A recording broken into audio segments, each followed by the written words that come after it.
Start talking about affordability in the housing market and how folks are choosing their options based on what they can afford. And before we get to our expert in just 1 second here, let's talk a little bit about the rates. They've eased, but it seems like they're still volatile. They're still around the 6.3 to 6.45% range.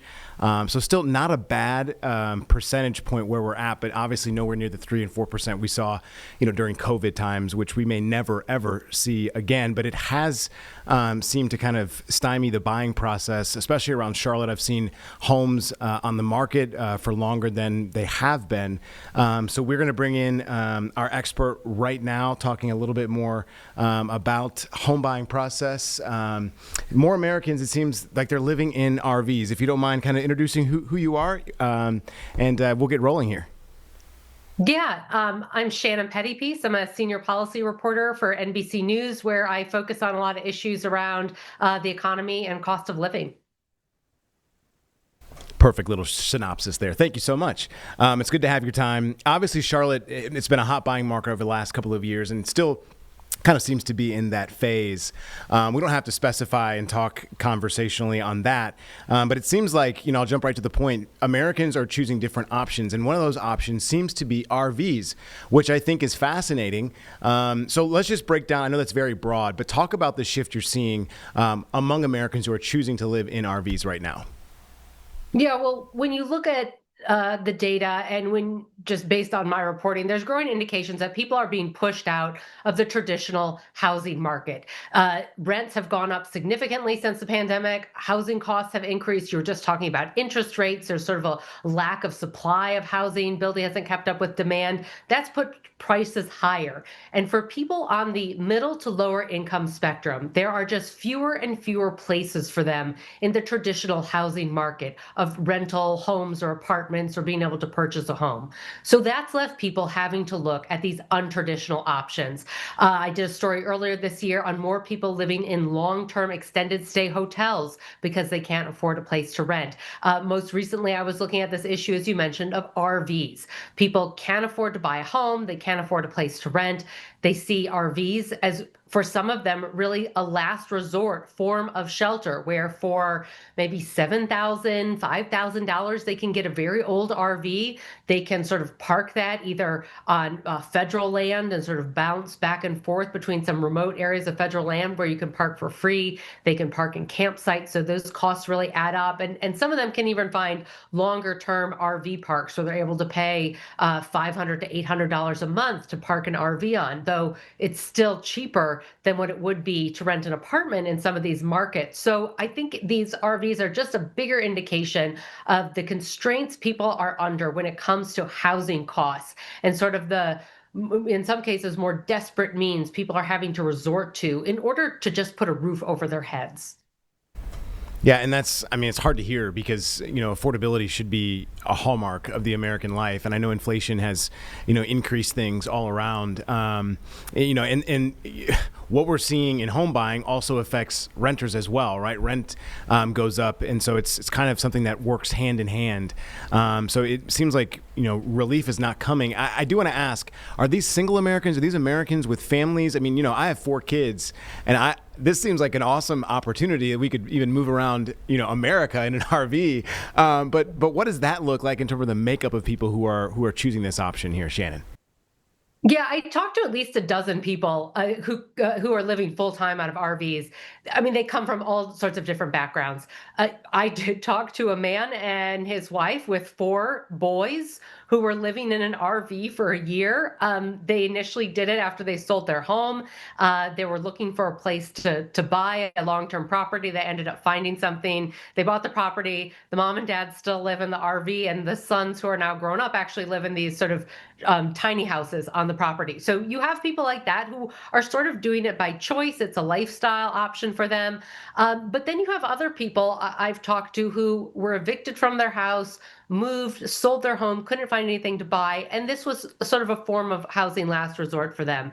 And these were single people. I talked to women who were in their 50s, in their 60s, who were single. They were people in almost all cases who were working, but they were making hourly jobs, working as childcare workers or home health aides, which are typically these lower paying hourly jobs, making maybe $15, $16 an hour, even though they're doing really important, difficult work.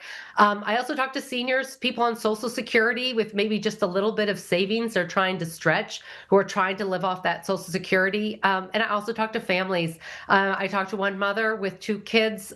She was running a daycare business, had to shut it down because of health issues, and found herself with her two children living in an RV. And, I would say most of these people have tried to make the best of it. Like you mentioned, see new things, get outside more, have an adventure and experience. But it does come with a lot of difficulty. RVs are not meant for full-time living. They break down frequently. There can be a lot of costly repairs. They're not meant to withstand extreme weather events like floods or hurricanes or storms. So there's that risk to it as well. And yeah, then there is just the space constraints, especially when you're talking about families trying to cram into one space, and the difficulty that can pose on families and relationships over time was one thing that I did hear as well from folks. Well, I appreciate you being candid about it because, it is obviously it's not a viable option for some individuals, and I'm sure for some of those people, this was the only choice that they had at that moment. And that's hard to hear, especially for the heartfelt individuals who are out there listening to that, who know that, I guess my next question is, what would be the future for these people? What would be the next step? Are they looking to, well, as you kind of alluded to, this is not a long-term fix. So are there any, opportunities for them to, move out of an RV? What's their plan? Do we know? I mean, a few of them I talked to were hoping to just kind of use this as a temporary period to get their finances in order, to maybe save up some money so they could have that first month's, last month's, deposit that you need to get an apartment, which can be thousands of dollars for some people. So some of them were using it temporarily to hope they could save some money, get their finances in order. But a number of people I talked to really didn't see any path for them back into to traditional housing unless there was some significant change in their job or their economic situation. They just felt like they were working in industries, and often caretaker industries, like I mentioned, childcare, home health workers, a woman who worked taking care of people with disabilities, where the cost of living has just so outstripped their income that they just really don't see how they're ever going to be able to afford traditional housing, or they're on a fixed income like Social Security. And yeah, there were a couple of people I interviewed in their 60s who they pretty much assumed that they would be in an RV the rest of their life. They were people who had worked their whole lives, who had raised families, but this was a situation they were in, and they didn't see a path out of it. And maybe at best, they were hoping they would be able to save up and buy a bigger RV or a nicer, newer RV, because over time, these things will not last forever. So their long-term solution was just get another RV, not again move into a home or an apartment, and have a little bit more housing stability there. Last thing, real quick, Shannon. How, and you kind of touched on this, but how realistic is it for a family, right, to come from maybe a renting situation and look at buying an RV? I mean, just in and of itself, price points can be kind of high depending on what your taste might be, and I guess depending on what you can afford. Yeah. How did folks end up getting into those positions, if I can ask? Right. So in some situations, I talked to people who got a very old RV, like 20 years old, $3,000, $5,000. They spent the last of their savings on it. In other cases, though, people are able to finance RVs, and it can turn into a little bit of a financial trap, though. So they can get out a loan for a $25,000 RV, and they can spread the payments out over, let's say, 7 or 8 years, to get them down to a relatively low monthly payment. But the risk there is that RVs really depreciate quickly in value. So people can get underwater on those loans very quickly, where they owe more on the loan than the RV is worth. So if all of a sudden they want to sell the RV or need to sell the RV because they can't make those monthly payments, all of a sudden they're in this financial trap where they may owe thousands of dollars more. So people can get into payment options where they can make it affordable to live, and then be able to afford one of these really expensive vehicles. But that comes with the downside risk that people ran into as well, who I talked to.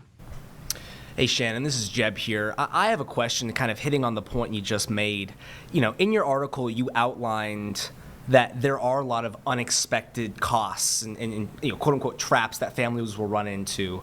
Having been in an RV and having seen how expensive some of those costs can be, would you mind laying out kind of in layman's terms what those are? Because I think a lot of people will see this like $7,000 for an RV and then the kind of standard cost of living. But there are a lot of under the surface costs that I feel like a lot of families, as you highlight in your article, have run into. So would you mind kind of laying those out? Yeah, I mean, I spoke to one woman. She was a disabled veteran. She bought an RV that was a bit on the lower price point side, something that she felt was obtainable. She told me that within the first year, she had to replace 6 tires on it. The fridge broke, she had to replace. The toilet broke, she had to replace. At one point, pipes froze and burst, and she had to replace those. There's not necessarily like a local household electrician you can call either. There's really kind of a niche set of people who do repairs, specifically on RVs. Sometimes people are handy and can do them on their own. But other times they have to then hire a costly handyman to come do it. They have to take it to a repair shop. It's their home. So where do they live when the RV is in the repair shop? So it gets to be a very complex cycle that people can get into in some of these RVs as they get older and they start breaking down. If you're a senior and the AC in your RV goes out in the middle of summer, and that's your home and there's no place else to go, and it's going to be thousands of dollars to repair it, what do you do? That's the type of predicament I heard people describing. And some, not everyone has that experience. Some people I talked to had been really lucky and hadn't had any costs. Other people, though, really said they found themselves in an endless cycle of costs, of things breaking, needing to be replaced, not being easily to repair those like you would necessarily on a home, and just getting into a bigger and bigger cycle of debt. When the whole point of the RV for them was to lower their costs and maybe try and get their finances in straight, or try and save some money on their overall housing costs. Right, and just really quickly, kind of my final question, I'll let Colin wrap it up. To play the other side, in Emily St. John Mandel's novel, The Glass House, it wraps up with a family that was priced out of their home, living in an RV, and this couple essentially says, well, it's much different than the means that they had grown up and become used to. They found a joy in the simplicity of the RV life. They saw it as a really positive way of life, being able to move around, not necessarily having to bear roots. Did you speak to anyone who saw some positives, some changes they weren't necessarily expecting, but they kind of left it with, what, this actually is something that we enjoy and is something different they would never have expected?